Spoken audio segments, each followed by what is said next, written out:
모세가 바다 위로 손을 내밀매 여호와께서 큰 동풍이 밤새도록 바닷물을 물러가게 하시니 물이 갈라져 바다가 마른 땅이 된지라 라고 말씀하고 있습니다. 무슨 상황 같으세요? 출애굽기에 나온 말씀이니까 출애굽 상황에서 홍해를 가르는 말씀입니다. 예전에 아이들 보는 애니메이션을 본 적이 있어요.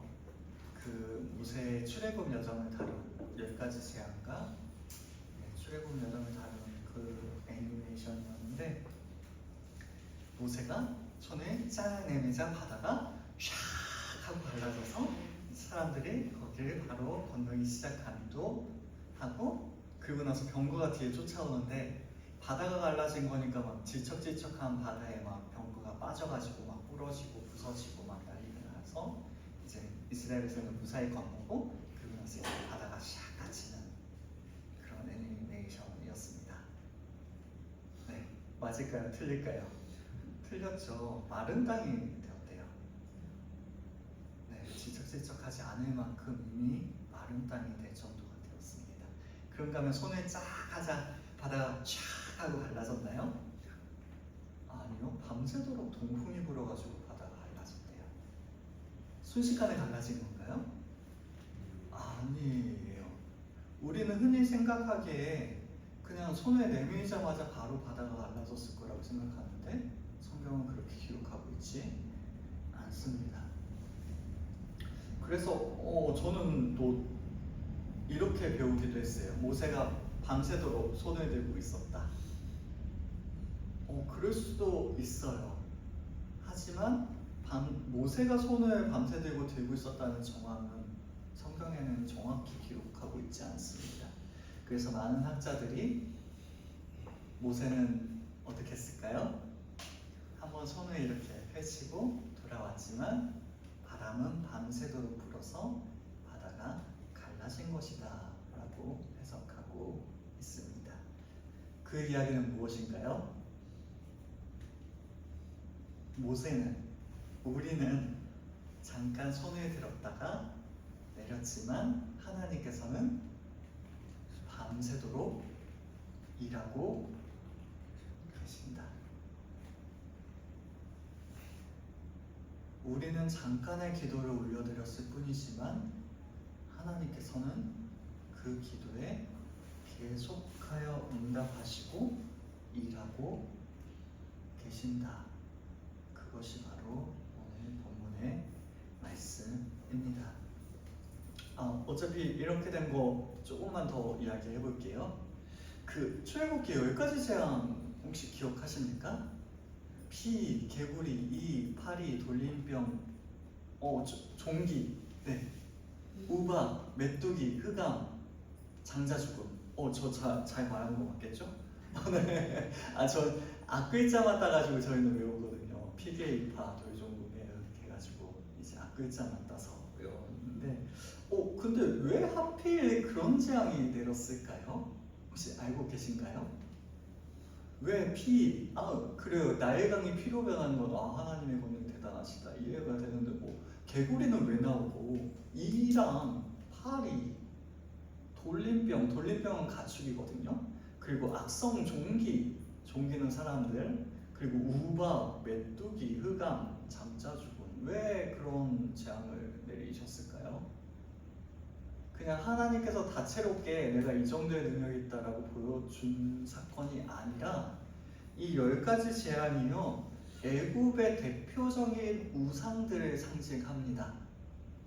그래서 서양에서는 기독교 문화이기 때문에 그들은 항상 영화를 만들 때 성경을 반박하고자 굉장히 많은 그런 소스들을 가지고 와서 하거든요. 그 중에 하나의 영화가 저는 보지는 않았어요. 너무 유치할 것 같아서 신들의 전쟁이라는 제목의 영화가 있었습니다. 신들의 전쟁하면 어떤 느낌이세요? 그리스 신화 이런 느낌인데, 알고 보니까 출애굽기 이야기예요. 다시 말해 10가지의 재앙이 사실은 신들이 서로 싸우는 전쟁을 의미하는 것입니다. 거기에서 누가 압승하나요? 하나님께서 모든 재앙으로 그 모든 신들보다 뛰어난 신이 하나님이심을 나타내시고 드러낸 것이 바로 10가지 재앙이죠. 한번 훑어드릴게요. 나일강이 피로 변한 사건은요, 나일강이 그때 당시에 물은 생명의 근원이었습니다. 즉 강이 죽음으로 변화되어오는 건 하피 눔이라는 나일강의 신이 이제 패배한, 크눔이네요. 크눔이 나일강의 신이 패배한 사건이었고요. 개구리 재앙은요, 개구리는 이집트사, 이거 적을 필요 없으세요? 네, 그냥 듣고 넘어가시면 돼요. 네, 중요한 거 아닙니다. 아, 그렇구나 생각하시면 돼요. 개구리는요, 이집트 사람들은 다산의 여신을 개구리 형상으로 했다고 해요. 네, 그래서 이 개구리, 신성시되던 그 개구리가 오히려 재앙이 되어버린 사건을 하나님께서 만들어버리셨습니다. 이는요, 땅에 티끌을 날리면 그게 이로 변했거든요. 다시 말해 땅의 신인 게브, 즉 땅의 티끌에서 해로운 벌레가 발생한다. 너희가 섬기는 그 신에서 사실은 해로운 일들이 발생하게 될 것이다 라는 것을 하나님께서 보여주신 사건이었고요. 파리는요, 이제 공기의 신 슈가 이제 도전을 받게 된 그 사건이었고요. 그리고 가축 전염병 하토르라는 암소의 여신과 아피스라는 그 암소와 황소의 신이 이제 가장 중요한 게 그때 당시엔 제사안의 가장 중요한 가축이었거든요. 즉 경제적인 기반이 무너지게 하신 그 사건이었고, 악성종기, 이건 한번 들어보셨을 수도 있어요. 이호탭이라고요. 의술의 신입니다. 치료의 신들도 무력함을 드러내는 것이 바로 악성종기의 사건이었습니다. 그리고 우박과 불의 재앙은요, 누트 하늘의 여신, 이제 세트 폭풍의 신, 즉 하늘에서 내리는 심판을 의미하였고요. 메뚜기 재앙은 이제 식량의 기반을 붕괴시키신 사건. 그리고 흑암, 이건 진짜 들어보셨을 거예요. 태양의 신 라가 이제 흑암에 잠기게 된 그 사건으로 무력화가 됩니다. 그리고 장자의 죽음, 이시스, 오시리스, 네, 다 들어보셨나요? 네. 네. 이집트 신화 관심 있으시면 다 아시는 그런 유명한 신입니다. 이시스, 오시리스가 왕가를 보호해 준다고 생각을 했어요. 근데 왕의 아들도 죽게 되죠. 그들은 왕을 신으로 섬겼지만 결국 왕도 어쩔 수 없는, 신이라고 할지라도 하나님보다는 못한. 그래서 10가지의 재앙은 어떠한 사건이었냐면요, 이집트 사람들이, 하나님을 모르는 사람들이 우와, 하나님 엄청나시구나 라는 걸 직접적으로 경험하고 체험하도록 만든 사건이었습니다. 우리가 생각할 수 있는 가장 해피엔딩은 무엇이었을까요?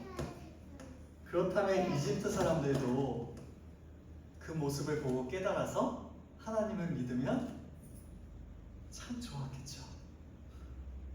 하지만 언제나 세상은 하나님의 놀라운 일들을 보고도 마음을 돌이키지 않습니다. 그런 다음에 이스라엘 백성들은 어떠한 시간이었을까요?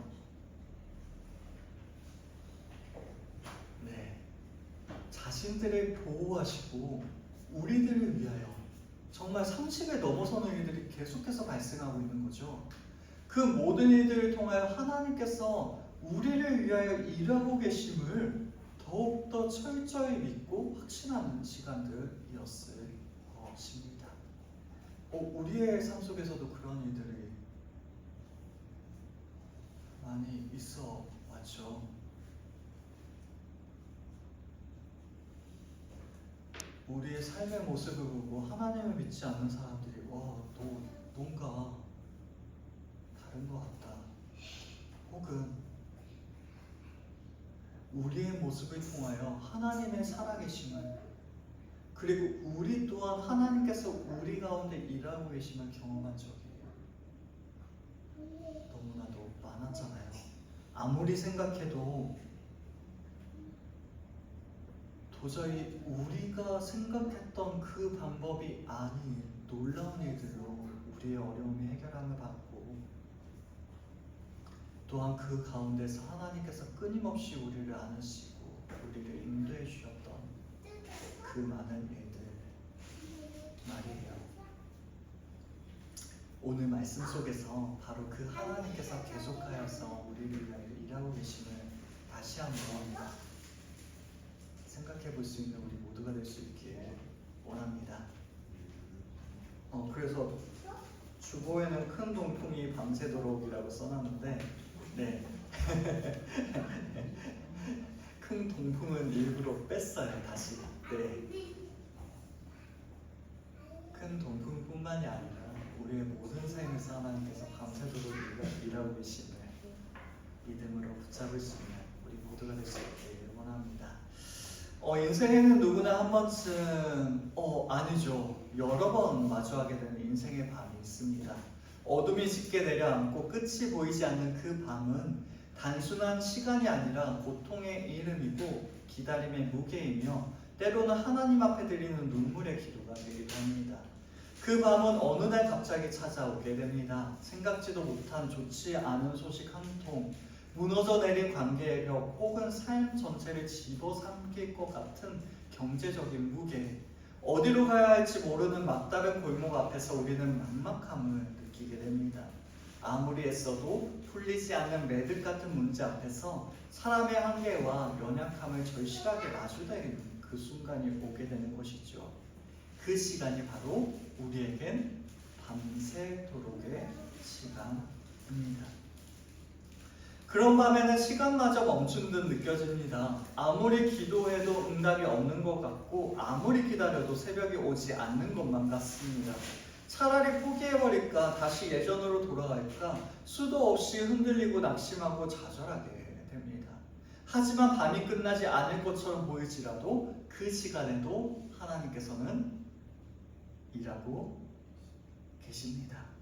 하나님의 일하심을 믿는 것, 그 믿음이야말로 우리의 인생의 어둠을 뚫고 나아갈 수 있는 우리의 신앙인의 힘이 되는 것이죠. 우리는 인생의 낮보다는 어두운 밤에 하나님의 일하심을 더욱 똑똑하게 목도하게 됩니다. 평탄할 때보다는 고난 가운데 더 깊어지고, 모든 것이 명확할 때보다는 아무것도 보이지 않을 때 우리의 믿음은 진짜가 되어집니다. 밤새도록이라는 시간은 결코 버려진 시간이 아닌 것입니다. 그것은 하나님께서 우리를 새롭게 하시고 다시 일으켜 세워주시며 마침내 놀라운 구원의 아침으로 인도하시는 시간인 것입니다. 인생의 밤, 그 깊은 고통과 기다림의 시간 속에서 무엇을 바라보아야 하는가? 그러한 질문에 대한 해답은 바로 우리가 붙들고 있는 하나님의 신실하심 안에서 찾아야 하는 것이죠. 오늘 출애굽기 14장의 말씀은 밤새도록 절망의 바다를 가르시는 하나님의 놀라운 은혜와 또한 믿음으로 그 바다를 건너는 이스라엘 백성들의 이야기가 함께 등장하고 있습니다. 이 이야기는 단순한 과거의 사건이 아닙니다. 그것은 오늘을 살아가는 우리에게도 동일하게 주어지는 하나님의 사랑과 능력, 그리고 믿음의 도전을 담고 있습니다. 하나님의 일하심과 우리의 행함, 순종, 그것이 함께 움직이는 것이 바로 하나님의 일하심인 것이죠. 이 말씀을 통하여 우리 안에서 다시 한번 한 걸음을 내디딜 수 있는 힘과 용기가 부어지길 소망합니다. 430년, 보통 퉁쳐서 400년 정도 이야기하거든요. 근데 굳이 따지자면 430년, 무려 4세기가 넘는 기나긴 시간 동안 이스라엘 백성들은 애굽 땅에서 노예로 살았습니다. 그들은 날마다 강제 노동에 시달렸고요, 억압과 착취, 고통과 절망 속에서 진흥했습니다. 그들의 삶은 희망이라고는 찾아볼 수 없는 어둡고 암울한, 끝이 보이지 않는 긴 터널과 같았습니다. 하지만 하나님께서는 그 고통의 목소리를 외면하지 않으셨습니다. 하나님께서는 모세를 부르시어 10가지 재앙을 통하여 애굽의 모든 신들을 굴복시키셨고 바로의 마음을 돌이키게 하셨습니다. 이스라엘 백성들은 마침내 자유를 얻어 젖과 꿀이 흐르는 약속의 땅을 향해 나아가게 되었던 것이죠. 이스라엘 백성들이 애굽을 떠날 때 어떤 마음이었을까요? 모르긴 모르지만 마치 우리나라가 일제강점기를 벗어나 해방을 얻었을 때와 같이 우리한테도 너무 옛날이어서 별로 느낌이 없으시죠? 정말 억압과 고통의 땅에서 해방되었다는 그 기쁨은, 또한 자유를 얻었다는 해방감은, 그리고 새로운 삶에 대한 기대와 설렘은 그 모든 감정들을 뒤섞어 정말 말로 표현할 수 없는 감동과 기쁨으로 벅차올랐을 것입니다. 그들은 마치 오랜 감옥에서 풀려난 죄수와 같이 쇠사슬에 묶여있던 손발이 자유로워지고 어두컴컴한 감옥에서 벗어나 밝은 햇빛을 마주했습니다. 그때 그들은 세상을 다 얻은 듯한 기분을 느꼈을 것입니다. 그들은 자유를 만끽하며 기쁨에 젖어 더 이상 노예가 아니라 자유인으로서, 자유인이 왜 좋은데요?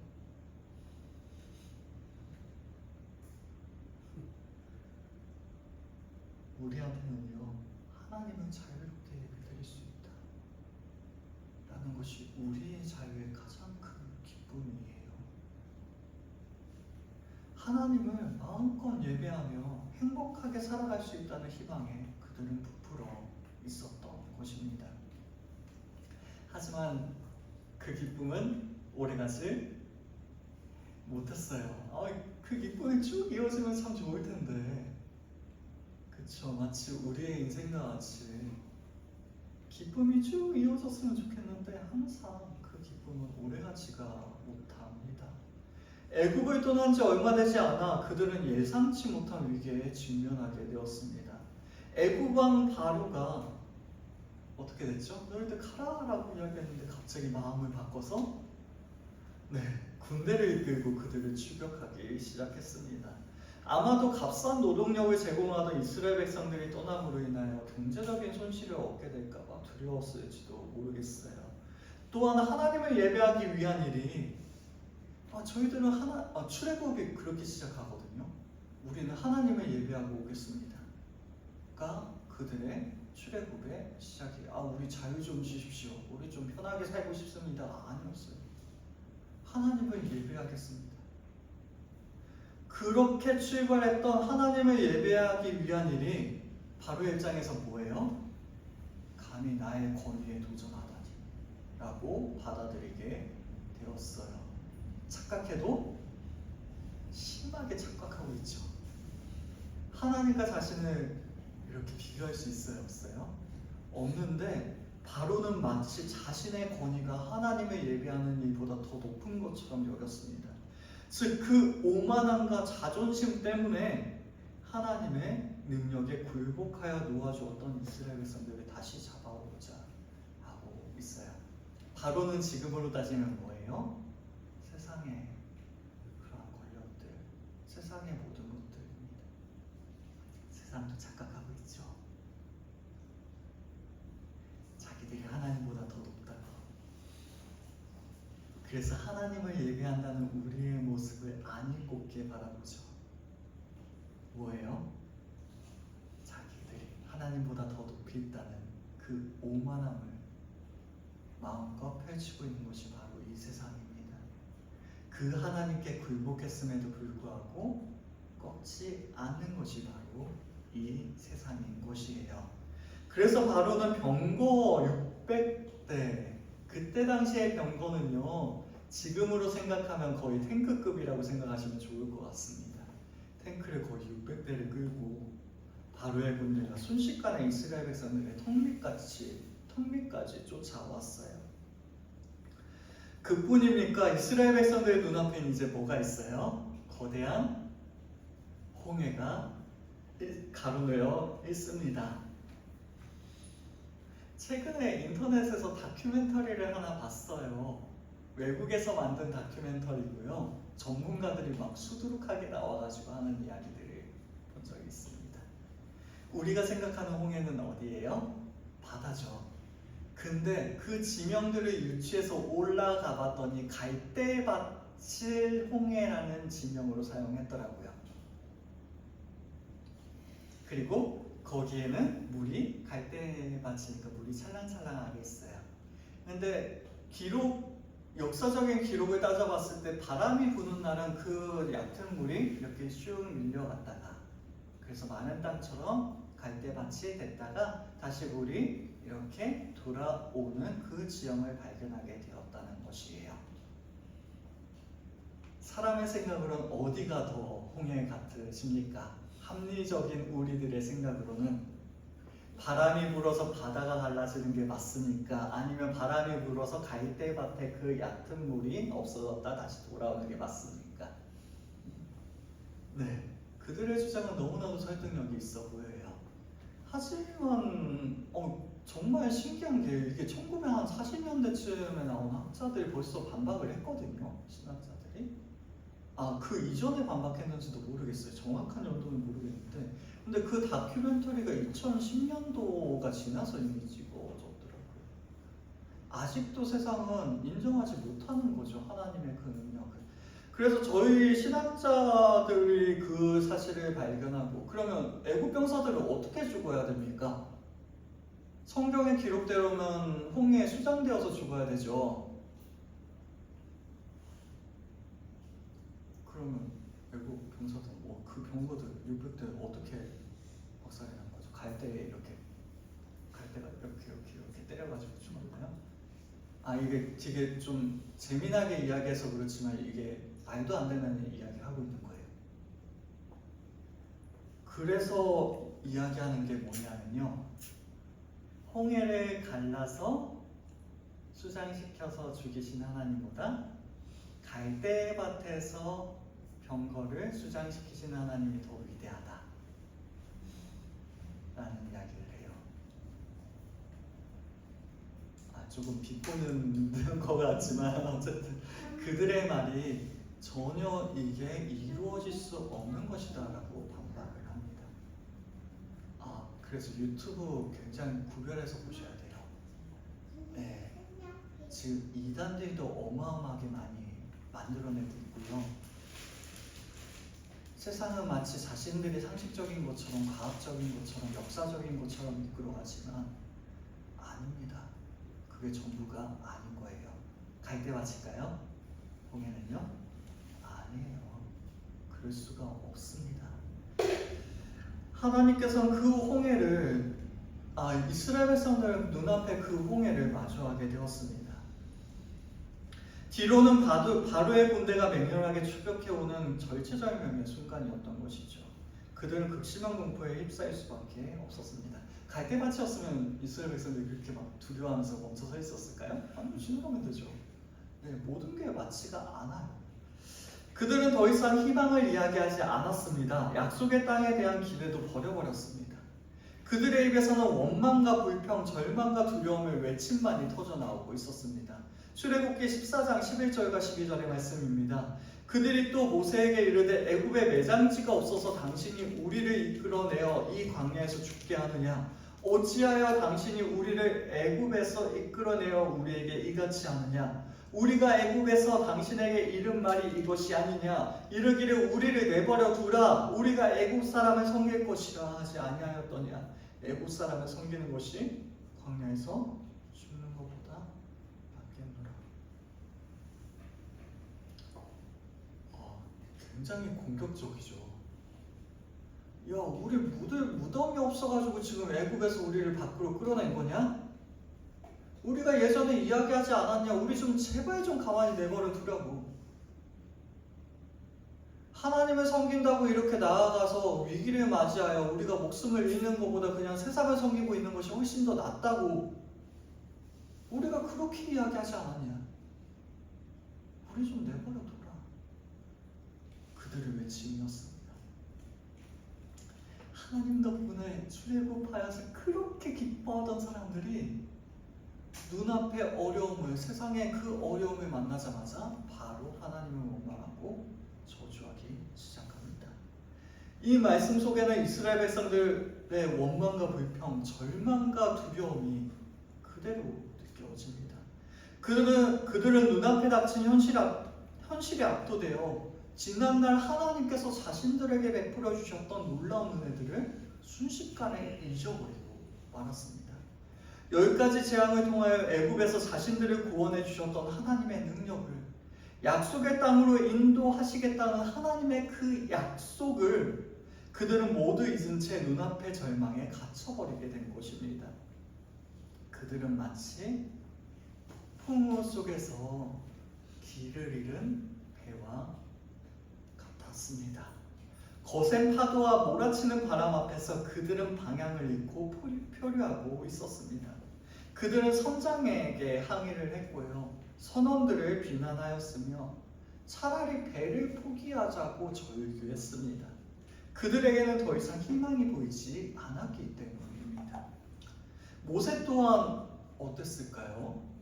아마도 그 절체절명의 상황 앞에서요, 과거 호렙산에서 하나님의 부르심을 받았을 때 자신의 연약함과 무력함을 느꼈던 그 순간을,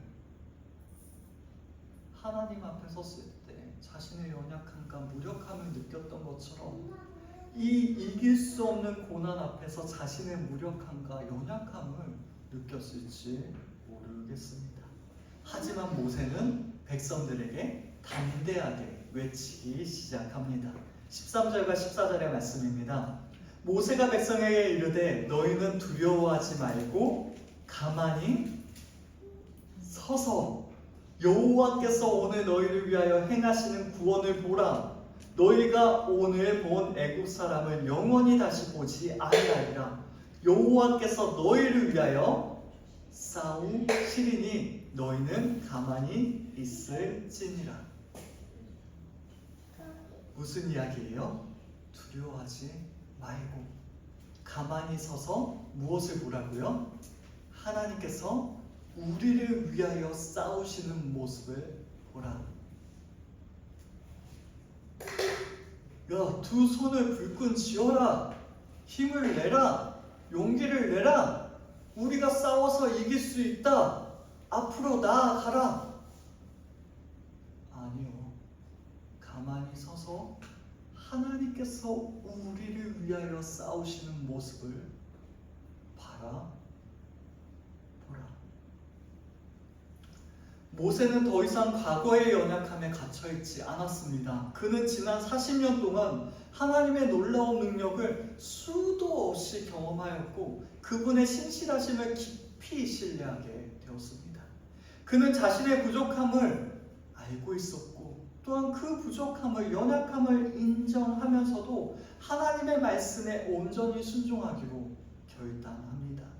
그는 하나님께서 약속하셨다면 반드시 이루시리라는 것을 확신하였던 것입니다. 한 번만 더요. 하나님께서 약속하셨다면 반드시 이루시리라는 것을 확신하였기 때문에 그는 이토록 담대히 확신해가지고 외칠 수 있었던 것입니다. 그는 백성들의 원망과 불평에 굴하지 않고 하나님을 향한 굳건한 믿음을 선포하였습니다. 그는 하나님께서 반드시 이 위기에서 자신들을 구원해 주실 것이라는 확신을 가지고 외쳤습니다. 너희는 두려워하지 말고 가만히 서서 여호와께서 오늘 너희를 위하여 행하시는 구원을 보라. 그는 하나님의 능력을 믿었고 하나님의 약속을 신뢰했습니다. 중요합니다. 맹신이 아니에요. 자기 합리화도 아닙니다. 스스로 어떻게든 그렇게 긍정적인 생각을 해보려고 발버둥 친 게 아니에요. 분명한 근거가 있습니다. 하나님의 약속이 있었고 그 약속을 이루시는 하나님께서 너무나도 신실하시기 때문에, 변함없으시기 때문에 그 약속을 반드시 이루실 것이다. 그 사실을 확신했기 때문. 하나님이 약속이 없는데 그거 붙잡고 맹신하시면 안 됩니다. 무겁네요.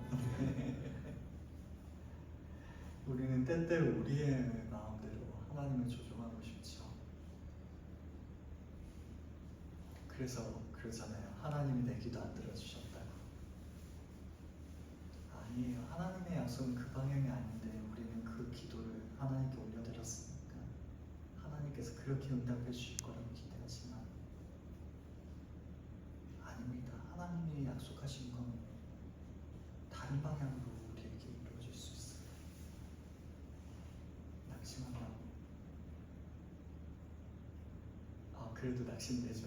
우린 사람이니까.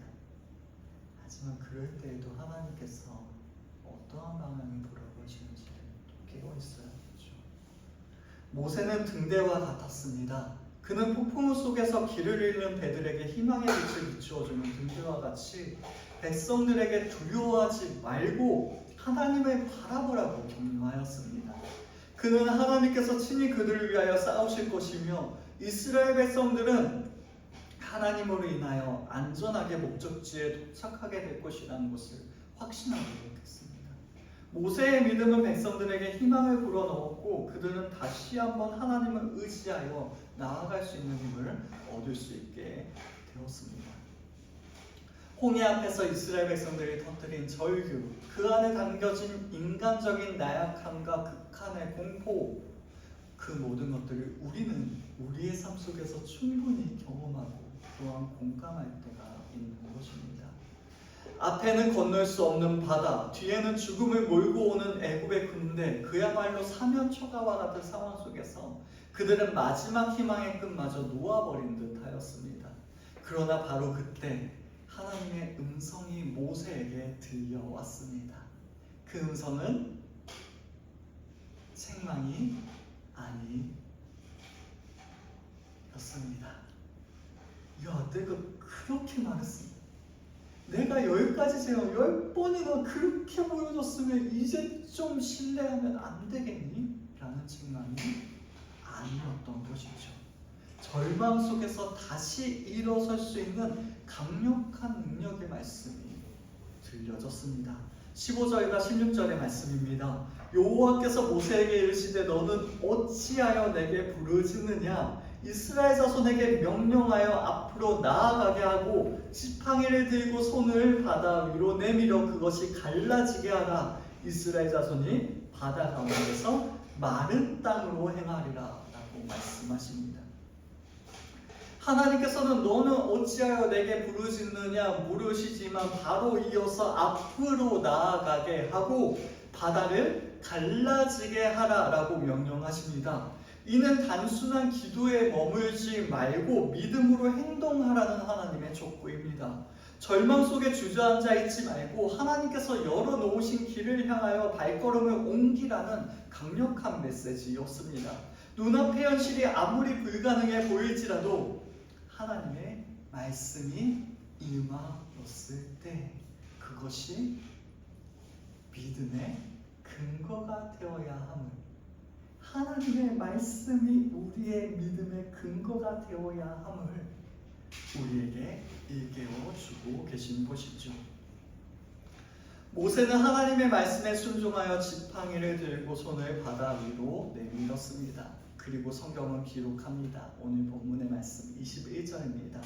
모세가 바다 위로 손을 내밀매 여호와께서 큰 동풍이 밤새도록 바닷물을 물러가게 하시니 물이 갈라져 바다가 마른 땅이 된지라.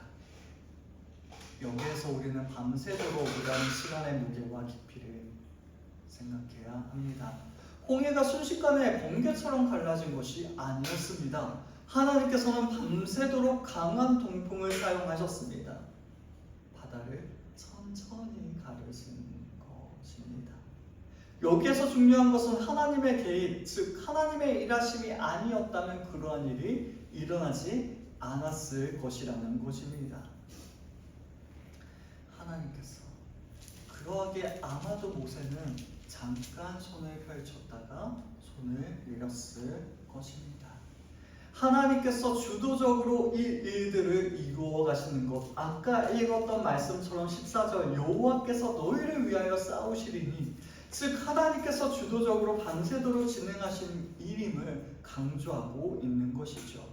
마치 우리들의 기도로 시작된 일이 하나님의 손에 의하여 마무리되는 것처럼 말입니다. 모세가 내민 손은 하나님께서 일하기 시작하신다는 신호가 되어졌던 것이죠. 한번 상상을 해봅시다. 칠흑같이 어두운 밤, 강야의 차가운 바람. 사막 밤엔 춥죠. 네, 그 차가운 바람. 그때 밤새도록 바람이 불어서 바다가 갈라지고 있습니다. 어떨까요? 바다가 갈라질 정도면 바람이 살랑살랑 불어서 바다가 갈라질까요? 네. 그래서 어떤 사람이 이야기하는 걸 들어봤는데, 핵폭탄 아시나요? 핵폭탄이 터지면 어떻게 되는지 아시나요? 처음에 폭발로 주변이 초토화가 됩니다. 하지만 더 큰 문제는요, 그 폭발이 공기를 빨아들인대요. 공기를 빨아들였다가 다시 빨아들인 그 공기를 내뱉습니다. 이게 더 피해가 크대요.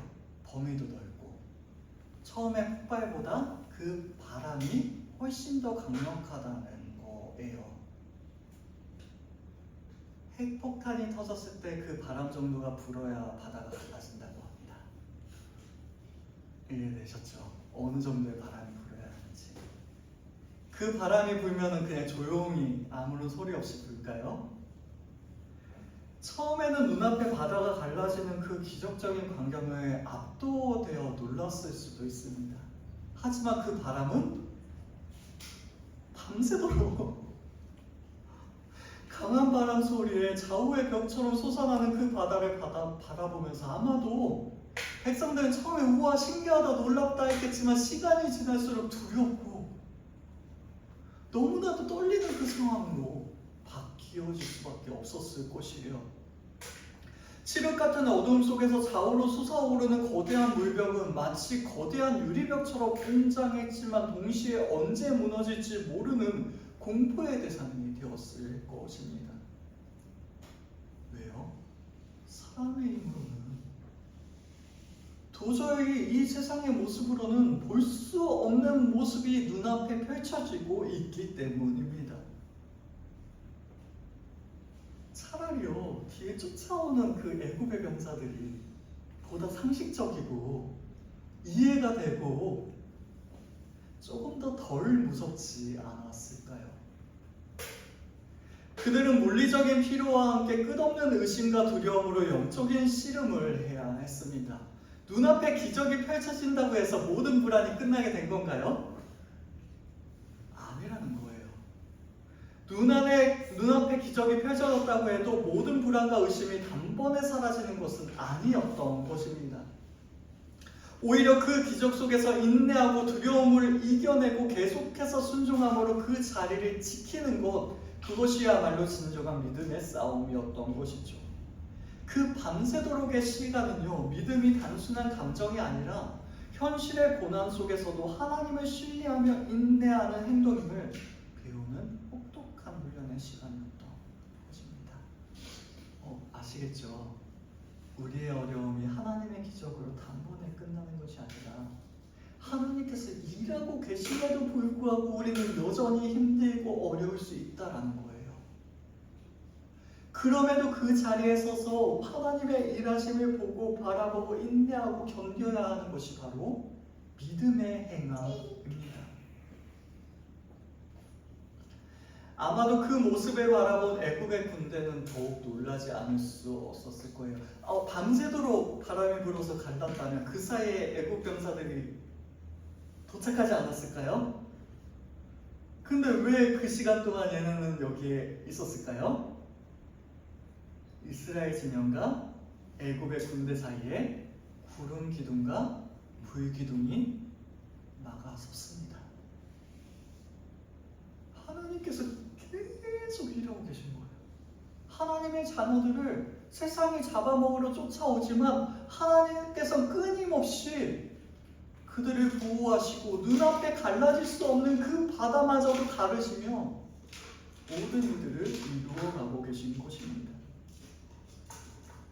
그 모습들을 바라볼 때 밤새도록의 시간은 하나님만을 의지하는 믿음의 본질을 배우는 훈련의 시간이 되었던 것입니다. 우리는 그 사실을 기억해야 합니다. 이스라엘 백성들은 하나님의 놀라운 능력과 완벽한 승리를 두 눈으로 기억했습니다. 31절의 말씀입니다. 이스라엘이 여호와께서 애굽 사람들에게 하신 그 큰 능력을 보았으므로 백성이 여호와를 경외하며 여호와와 그의 종 모세를 믿었다. 그들은 비로소 하나님의 진정으로 경외하게 되었으며 하나님의 종 모세를 굳게 믿게 되었습니다. 그들은 더 이상 애굽의 노예가 아니었습니다.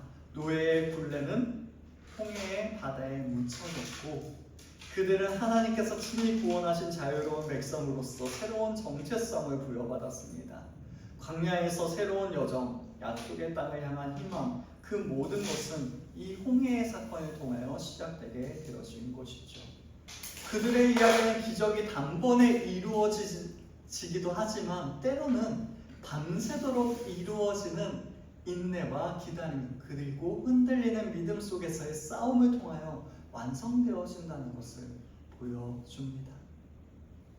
그리고 이 이야기는 우리에게 절망적인 순간에도 하나님의 말씀에 순종하고 흔들릴지라도 끝까지 믿음으로 나아갈 때 하나님께서는 반드시 구원을 이루신다는 확신을 심어줍니다. 그 밤새도록의 시간은 고통의 시간이었지만 그 끝에는 영원한 해방과 완성된 구원이 기다리고 있었기 때문입니다. 우리 또한 마찬가지입니다. 홍해 앞에서 절규하던 이스라엘 백성들의 모습은 오늘을 살아가는 우리 자신의 연약함의 모습을 대변하고 있습니다. 우리 또한 이스라엘 백성들처럼 각자가 주인 삼은 애굽, 세상, 돈, 명예, 그 우상들을 가지고 살아갈 때가 있습니다. 죄악의 습관, 세상적인 욕망, 과거의 상처, 인간관계의 얽힘, 우리를 묶어두고 자유롭게 하지 못하게 하는 우리의 영혼을 억압하고 그 모든 것들을 집어삼키는 우리의 삶의 애굽이 있습니다. 우리는 그곳에서 벗어나려고 발버둥 치지만 때로는 그 굴레에서 헤어나오지 못해 좌절하기도 합니다. 이제 좀 벗어나보려고 끊어내려고 노력했는데 눈앞에 있는 또 다른 현실로 인하여 오히려 하나님을 원망하기도 합니다. 또한 우리 삶의 여정 속에서 예상치 못한 홍해를 마주하기도 합니다. 도저히 건널 수 없을 것 같은 절망의 바다, 우리의 힘으로 해결할 수 없을 거대한 문제들이 우리의 눈앞에 놓여질 때가 있습니다. 갑작스러운 질병 앞에서, 감당하기 힘든 경제적인 어려움 앞에서, 깨어진 관계 속에서, 그리고 불확실한 미래 앞에서 우리는 홍해 앞에 선 이스라엘 백성들처럼 두려움과 불안에 휩싸여 이젠 끝인가 보다 절망할 때가 있습니다. 심지어 하나님의 역사가 눈앞에서 이루어지는 것을 바라봄에도 불구하고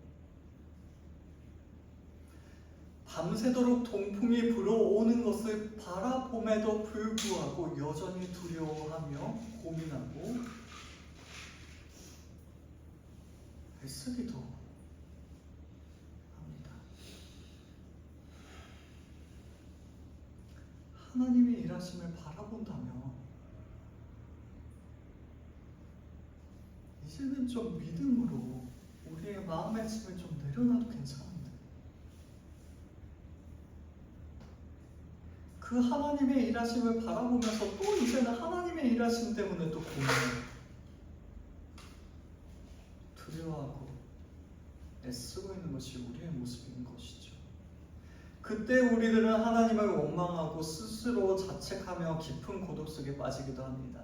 마치 밤새도록의 그 긴 시간처럼 우리의 고난도 끝없이 이어질 것만 같이 생각하면서 말입니다. 그 홍해 앞에선 바로 그 절망의 순간 우리는 기억해야 합니다. 하나님께서는 절대로 우리를 포기하지 않으신다는 사실을 말입니다. 이스라엘 백성이 홍해 앞에서 주저앉아 있을 때 하나님께서는 모세를 통하여 앞으로 나아가게 하라라고 명령하셨고, 밤새도록 역사하셔서 홍해를 마른 땅으로 만드셨습니다. 그냥 적당히 바다만 갈라놓고 질척질척한 그 바닷길을 건너가라가 아니라 마른 땅, 완전히 완벽하게 그 일들을 이루어 주십니다. 하나님께서는 가장 절망적인 순간에 가장 극적인 방법으로 자신의 백성들을 구원하십니다. 오늘 우리의 삶 앞에 놓인 홍해가 무엇이든 하나님께서는 능히 그 바다를 가르칠 수 있으신 분이십니다. 우리의 힘으로는 불가능해 보일지라도 하나님의 능력 앞에서는 그 모든 문제는 아무것도 아닙니다. 중요한 것은 우리가 그 절망의 순간에 무엇을 바라보냐입니다. 눈앞의 홍해, 우리를 쫓아오는 세상이 아니라 너희는 가만히 서서 하나님의 구원을 바라보라. 그 하나님을 바라볼 때 우리는 그 가운데 이겨낼 수 있는 힘을 얻게 되는 것입니다. 밤새도록 불어오는 바람처럼 우리의 고난의 시간은 길고 고통스러울 수 있습니다. 믿음으로 나아가지만 발걸음이 무겁고 지칠 수도 있습니다. 하지만 그 밤새도록의 시간은 절대로 헛되지 않습니다. 그것은 하나님께서 우리를 위하여 일하고 계시는 시간이며 우리의 믿음이 단련되고 성숙해지는 시간입니다. 그 고통의 밤 끝에는 반드시 하나님의 놀라운 구원이 기다리고 있습니다. 바라옵고 원하는 것은 오늘 우리의 삶을 억압하는 애굽의 굴레를 끊어내기 위하여 하나님의 은혜를 간구할 수 있는 우리 모두가 될 수 있길 원합니다. 우리의 앞을 가로막는 홍해 앞에서 두려워하지 않고 하나님의 말씀에 순종하여 믿음으로 발걸음을 내딛는 우리가 될 수 있길 원합니다. 밤새도록 이어질지도 모르는 고난 속에서도 포기하지 않고 하나님을 신뢰하며 인내하는 우리가 되기를 원합니다. 그리할 때 하나님께서 우리를 위하여 친히 싸워 주실 줄로 믿습니다. 우리의 홍해를 가르치고 말도 안 되죠. 바다가 갈라졌대요. 말도 안 되죠. 우리의 앞을 가로막는 그 말도 안 되는 홍해가 갈라진대요. 하나님께서 가르신대요. 우리들을 안전하게 지나가게 하여 주십니다. 우리는 죄와 절망의 굴레에서 벗어나 하나님께서 친히 구원하신 자유로운 백성으로 약속된 새로운 삶을 살아가게 될 것입니다. 홍해를 건넌 이스라엘 백성들처럼 하나님의 놀라운 능력을 찬양하며 승리의 노래를 부르게 될 것입니다.